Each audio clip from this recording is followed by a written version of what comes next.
నిశ్శబ్దాన్ని సాక్షిగా నన్ను చంపేస్తోంది, నీ జ్ఞాపకం ఒక మంటై నన్ను రగిలిస్తోంది. మనం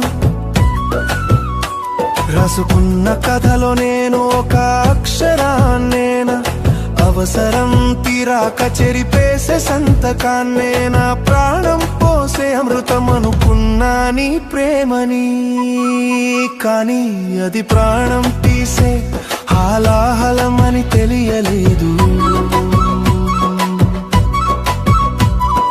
ప్రశ్నల్లేని లోకంలోకి నన్ను నెట్టేశావు, సమాధానం దొరకని మౌనాన్ని మిగిల్చావు. నువ్వు నడిచిన అడుగులు నా గుండెపై ముద్రలు, నువ్వు వదిలిన శ్వాసలు నా గదిలో సెగలు, కళ్ళలోకి చూసి కమ్మని అబద్ధం చెప్పావు.